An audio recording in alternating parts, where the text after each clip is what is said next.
So we came to the gym today because one, I'm terrible at staying at my house, but two, because we're obviously trying to do some of the online stuff for you. We're gonna put it up on YouTube, put it in the members group, try to send out emails. We're gonna try to do it a couple of times a week.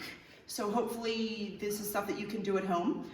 I am not going to give you a bunch of cardio exercises to do, and we'll try to come up with things that you can do without pads. Cardio, I feel like you can do on your own. You don't need me for that. So we're gonna kind of go back to basics. And the first thing that we're gonna do is our break falls and our get up, because this is something that you can do literally every time that a commercial comes on. You can do one break fall. I know it sounds crazy, but it's just kind of get it in there. So I'm gonna show you what the break falls look like from a couple of different angles. You may have done them a few times. Sure, there may be little idiosyncrasies that I'm gonna give you that are a little bit better. So the first thing that we want to know in a break fall is obviously I don't want to hit my head, probably number one thing. And the number two thing is I want to breathe out as I hit the ground so that the ground does not breathe out for me. See how that works. So when we do a break fall, we're literally curling on our back so that we're dispersing all of that energy. So basically I'll show you it from the front first, and back a little bit so you can actually see. So when I go to do my break fall, I'm tucking my chin and I'm breathing out is the biggest thing. The next thing from there is I'm gonna try to hit down so that I'm gonna disperse some of that energy, and one leg is gonna go up, one is gonna stay planted. Does not matter which side you pick. So what it's gonna look like from this side, 1 foot up, 1 foot posted. This is gonna be, come here for 1 second, going to be as if someone comes here, I can keep them away, I can kick them. Okay, I can do something. This other one is just made so that I can move. I can also switch my feet, okay? I don't want to have both feet up like this because she can literally kind of just crowd me and take my feet over my head, okay? So the next thing I want to do is I want to get up from there. How do I do that? I literally use this foot that's already up, kick to come up, and I'm going to cover my head. So this one's going to be out, and I'm covering my head. When I go to get up, what I'm going to do is I'm going to bring this leg through. I'm going to come up on this hand, come through. I can come to my knee if I need to, or if I come straight up into a fighting stance. I should really practice both sides. So, same thing, I'll do it from the side, my break fall. I can have either leg up, it doesn't matter. You want to make sure you're trying left and right. Again, I'm going to kick up, hide my face, post my hand, and come up. The biggest thing about this is that you do not want to do it where you do your break fall and you get up towards that person. So the last thing that I want to do is do this break fall, boom, and come up into this person, because I'm probably going to find a knee, right?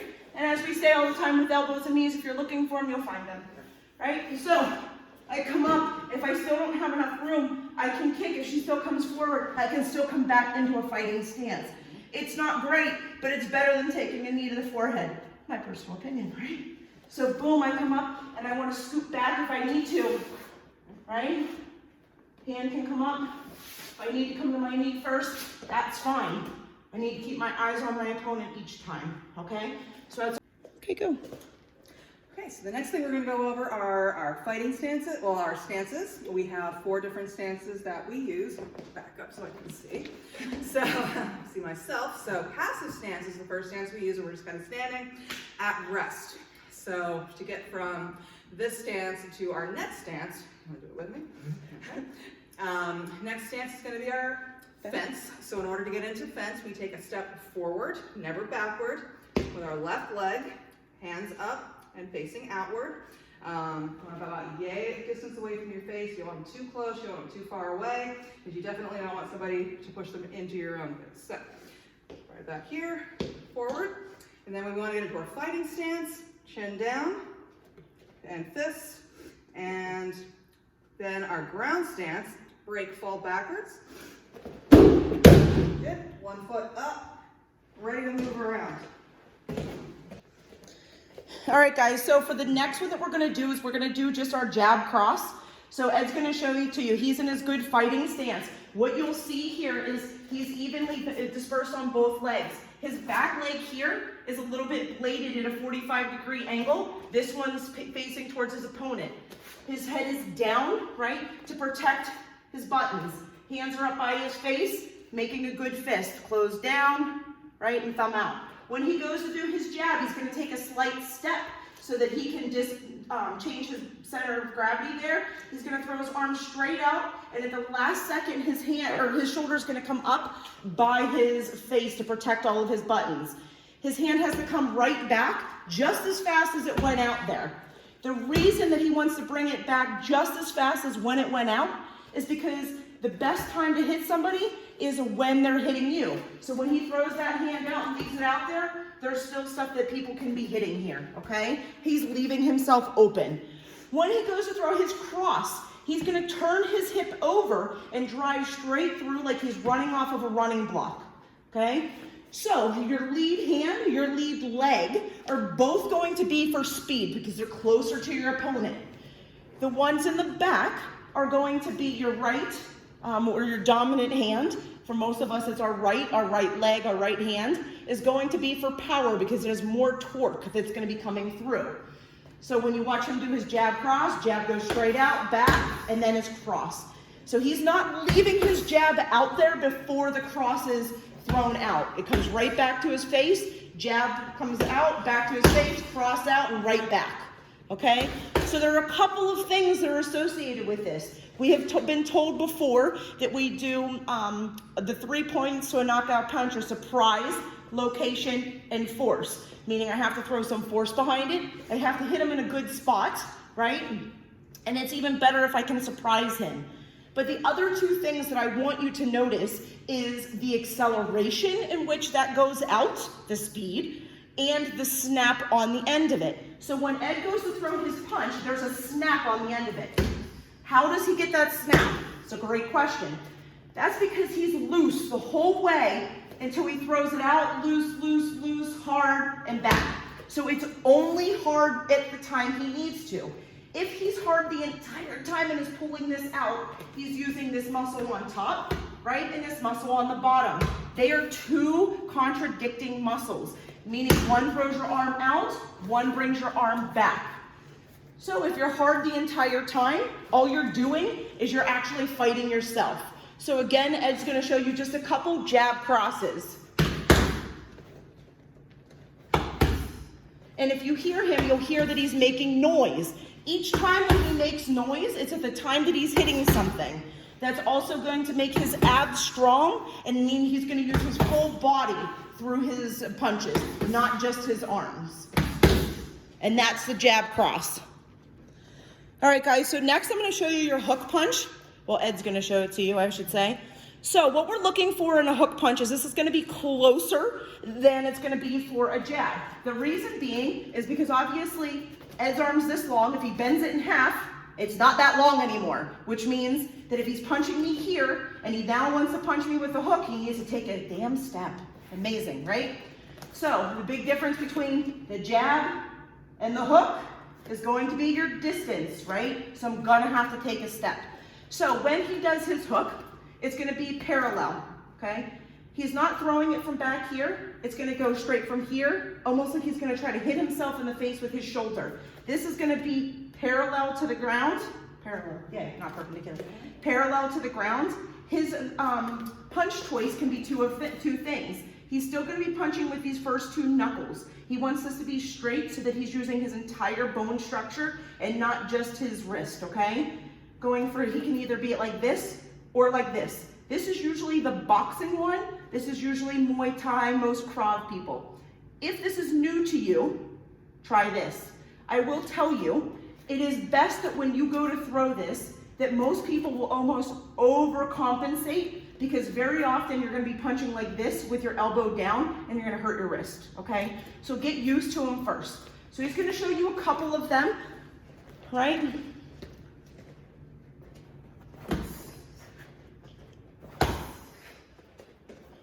And you'll see what happens with his foot, right? So throw one more and just stop, boom. He's turning over the entire way. Why? Because when he does his jab, it's straight down the pipe.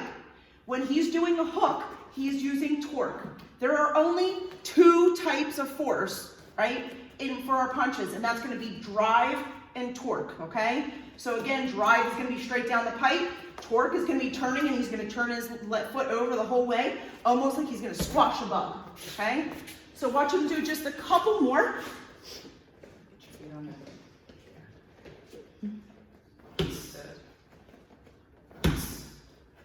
And again, you'll still be hearing him breathe out each time. He still has to snap on the end of that punch. He's still loose almost the entire time. Beautiful. All right, guys, so the next one we're gonna do is the uppercut. This is actually one of the punches that I see wrong almost all of the time.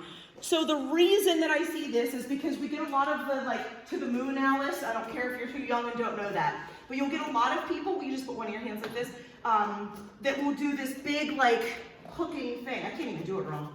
Is that terrible? Oh yeah, they'll do this. I'm like, I'm not even good at doing it wrong. So when I'm going to do this, I want to change my level, boom. I need to turn my hip a little bit, and I'm driving this straight up through. I'm getting my power from my legs. It is not this. This is centrifugal force, okay? I'm looking to keep everything tight and use all of my body to come through this. So I'm not exploding my hand until I get almost back to my regular stance. I should be exploding up through. Boom, boom, explode, okay? So this is the same thing you'll find when Ed does it. It's still gonna have a snap associated to it. I will also tell you that when you do this, right, he's gonna make a fist and it's gonna be facing towards him.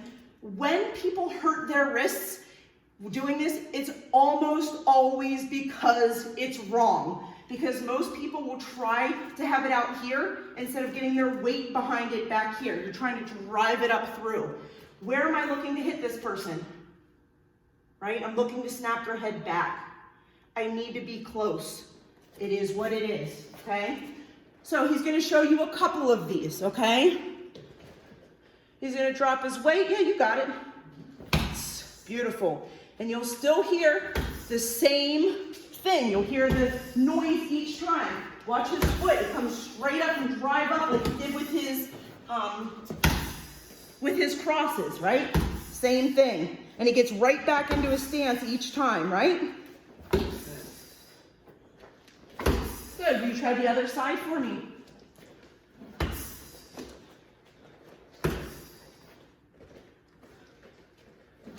Good. So Ed, question for you. Which one, your left or your right, feels stronger? My right feels stronger. Yeah. And do you know why it feels stronger? It's the one that's got the longest. It's my dominant hand. It's Yeah. the one that's farthest away. Exactly. The But most why forward. would I ever use my lead uppercut? Speed. Thank you. That's a good answer. Very short and to the point. Just like your answer, speed. All right. So the next one that we're going to do is we're going to do the counters to the jab cross. So what that's going to be, one of them is going to be your slip. So basically what I'm doing is I'm thinking almost like I have my mitts in my hands. And when I do jab, it goes this way, boom, cross comes the other way. Like I'm trying to meet him to it. Meet him, meet him. It's the same thing. Watch what happens. He throws his jab. I meet him. I meet him. So what I'm looking to do is almost like I have pads on my shoulder and I'm trying to hit him with my shoulder. The reason that I want this to be offensive and not defensive is because defensive is slow. Offense is I'm making the decision to move. So what I'm doing, boom, okay? When I'm doing this, a couple of things are happening. I'm still turning over on this foot like I would be throwing my cross, okay? Still turning this over. I'm putting weight on this other foot and I'm choking up his punch, meaning that I'm still coming on the outside of the elbows and I'm putting weight on that foot. This hand, I'm moving it currently so that you can see where his fist is. It doesn't go much lower than your chin. It needs to be out of the way, not up here. The reason it can't be up here is because if I keep it here, I'm making my head bigger. I'm making it a bigger target. So what ends up happening when I slip is I automatically have some kind of head motion. How? I lean. I put weight on that foot. My head moves without being great at head movement. On the opposite side, right? He goes to throw he throws his cross. same thing. I turn, right? Come back up, same thing. He throws his jab, boom. And you see, all I'm looking for this to do is barely glance my head, almost like I'm gonna hit him with my shoulder, okay? And you see when he throws this, even though he's not the person that's demonstrating the technique, where do we see his shoulder? By his chin, arm straight out, the first two knuckles, his leg ready to go, right? He's not gonna just punch me like nicely out here, and he's looking to punch me right down the pipe. If I don't move, he's gonna punch me right in the face. That's what he should do. So he goes to throw this one, move, right? Same thing, goes the other way, move, okay? That's all I'm doing, same thing, boom. I am not changing my stance. This is all I'm doing without my hands, okay? When I add my hands into it, boom. The other way, boom. I'm just slightly moving that other one out of the way. This is all that's happening, okay? So the next one that I'm gonna show you guys is you guys already know your covers. We're not gonna do that one. The next one we're gonna do is when he does his hook. We're gonna do that last one you did a slip. This one you're gonna be doing your roll or a dip. So what I'm looking to do is I'm looking to make a U, okay, to the outside of his legs. So when he throws this hook, boom, and back up. When I do this, I'm not looking down because I'm gonna find a knee if I go looking for it. And if you know Ed, he'll knee me in the face, right? Maybe. Right, so he throws this hook, I take a step down and back up. What I'm looking for here is to be able to hit him and to close the distance. He throws, boom, boom, boom, boom. Same thing on the other side. Now this is a tricky one. I need to change my stance. So he goes to throw this one, I step under and come up. Okay, that one I showed you without my hands so you can see it. With my hands, okay? Okay, I'll do the left or do the right so you can see it again, boom. I'm taking a step outside of his elbows. Same thing on the other side, take a step and I'm out the outside of his elbows, okay? If you ever find yourself not in the right fighting stance, now my left leg's back, knee him first, and then you can get back into your stance. As I tell you all the time, you don't know what the answer is, hit him and you can fix yourself. Buys you time all the time, right? So on this instance, he's gonna give me a jab, cross, and a hook, okay? So jab, cross, hook. When I do this, I'm not looking to go side to side. I'm looking to go 45-degree angle off of my X, okay? So again, jab, cross, hook. Boom, boom, boom. Okay, he's gonna add his other hook on there. Jab, cross, hook, hook. Jab, cross, hook, hook. Okay? So we're looking to do that with our footwork, okay? I just want you to do that. Even if don't have a partner, I can still do this by myself. I can do it with a string, right? However I need to do it. So you learned your jab, cross, hook, and you learned your defense for your jab, cross, and a defense for your hook, okay? The defense for your uppercut is a little bit different. I'm literally making a U and bumping it out of the way. Doesn't really matter what hand, boom. I'm looking just to move it out of the way. Boom, boom. You'll still see the same thing it's my hips. Boom, boom. Again, it is not defense. Those elbows are an offense. We've used them a couple of times. It's for another day, but it's still an offensive technique. Okay? What next? Next thing I'm gonna have you do is I'm gonna have you guys shadow box. It is something that is very commonly people underestimate, but I like it for a lot of reasons. It makes it so that I use my movement. I come up with my own combinations, not just ones that someone gives me. That's one of the things I love about Krav Maga opposed to Muay Thai is Muay Thai, they give you the combinations in order what to use in the ring. I just hit whatever's open. I don't need to memorize katas and all this other stuff. I just hit you where you don't want to be hit. Seems like it should work, right? So when I shadow box, you can put 3 minutes on the clock. There is a free timer that you can get and you can download. I have an iPhone. If you have a Samsung, we can try to look it up, but I'm not a Samsung person. If you've ever seen me try to use Brian's phone before. So but I'll show you, I'll put it in the group thing for you. But I want you guys to use your shadow boxing. I want you to use both offense and defense, right? So it's the same thing. Everybody feels like they look stupid doing shadow boxing, but it does make a big difference for your technique. We're really focusing on technique over the next 2 weeks. Hopefully we'll be able to actually hit some stuff, but we're looking for technique, which means we need to do this slow. So this is what shadow boxing really should look like, okay?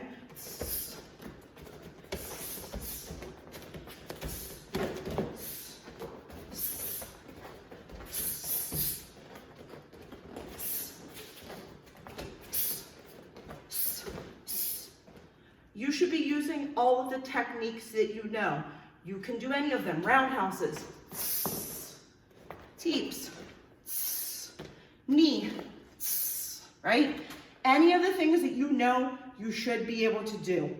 It makes a huge difference in your movement, right? And part of your defense is your footwork, being able to stand, move, not be there anymore when someone's trying to punch you in the face. Okay, so those are the things I want you guys to try to do. When you go in to wash your hands, which we all should be doing, right? That's what like all of this is about. Go in, wash your hands. No one's in the bathroom with you. Try to punch yourself in the face. Elbows in. Be calm, calm shoulders.